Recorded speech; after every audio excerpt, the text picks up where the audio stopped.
ज़हीर अब्बास खोखर साहब, वक्त देने का बहुत शुक्रिया। आप ये दावा करते हैं कि आपने अता तारड़ और बिलावल भुट्टो जरदारी को हराया है इलेक्शन में? जी अल्हम्दुलिल्लाह, अल्लाह पाक के फजल करम से पाकिस्तान की अवाम ने और ख़ासतौर हमारे हल्का N 127 के अवाम ने भरपूर तरीके से इमरान खान को वोट दिया और मैं वहाँ से जीता हुआ हूँ। और बिलावल भुट्टो साहब को और अताउल्लाह तारड़ जो कि इस वक्त इतलात का वज़ीर है, वो झूठा MNA और झूठा वज़ीर इतलात है, इसमें तो कोई शक ही नहीं है मेरे पास। ये फिर कैसे हो गया कि वो लोग असम्बली तक पहुँच गए और आप कह रहे हैं कि आपने हराया है और आप अभी तक अदालतों की जानब देख रहे हैं? इसका आप देख लें, अभी गवर्नर पंजाब ने स्टेटमेंट उसने दी है N 127 के हवाले से कि वहाँ पर जो है वो अताउल्लाह तारड़ नहीं जीता और वहाँ पे बिलावल भुट्टो भी नहीं जीते, वहाँ से ज़हीर अब्बास खोखर जीते हैं। इसी तरह शैला रज़ा ने भी अपने टीवी के एक प्रोग्राम में कहा है कि वहाँ से चेयरमैन साहब नहीं जीते, लेकिन अताउल्लाह तारड़ भी नहीं वहाँ से जीता, वहाँ पे मलिक ज़हीर अब्बास खोखर जीता है।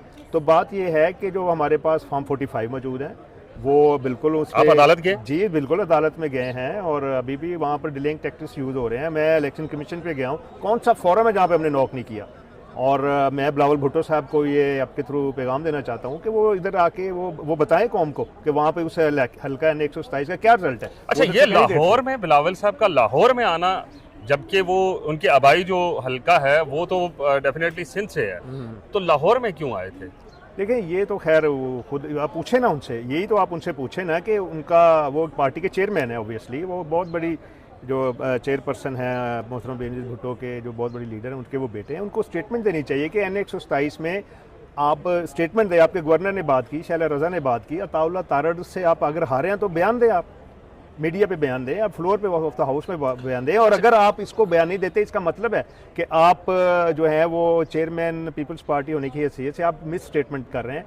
आप एक चोर को, एक मैंडेट चुराने वालों को आप उसको वज़ीर इत्तलात मान रहे हैं, आप उसको MNA मान रहे हैं और आप अपना हक जो है ना वो वो वहाँ पे इलेक्शन कंटेस्ट करने का आप उन लोगों का मजाक उड़ा रहे हैं जिन लोगों ने आपको भी वोट दिए और मुझे भी वोट दिए। चाहे जैसे भी जीते, हम उस डिबेट में अगर नहीं जाते तो हम ये कहते हैं कि वहाँ से बिलावल भुट्टो जरदारी जीते, बिलावल जीते हैं, तो क्या वो हल्के के अंदर आए, हल्के के लोगों के काम करवाएं? इस वक्त तक 1 साल तो गुजर चुका है।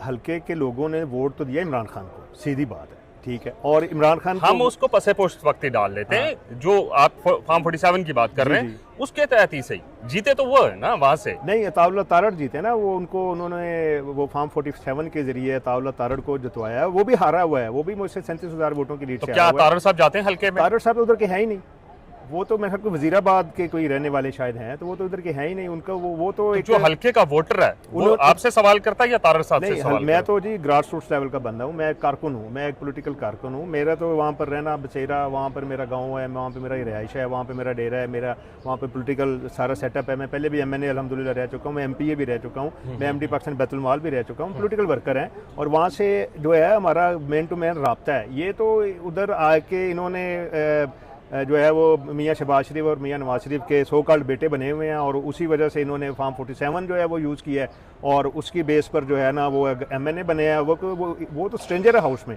और वज़ीर इत्तलात भी बना हुआ है और ऊपर से इधर आके जो PTI के वर्कर्स की लाशों पे आके वो बयान देता है। अच्छा, ये बताएं कि पंजाब में हम टीवी के ऊपर देख रहे हैं, अखबारात में देख रहे हैं, तरक्की काफ़ी ज़्यादा हो रही है, नई नई चीज़ें ईजाद हो रही हैं, क्या हो रहा है लाहौर में?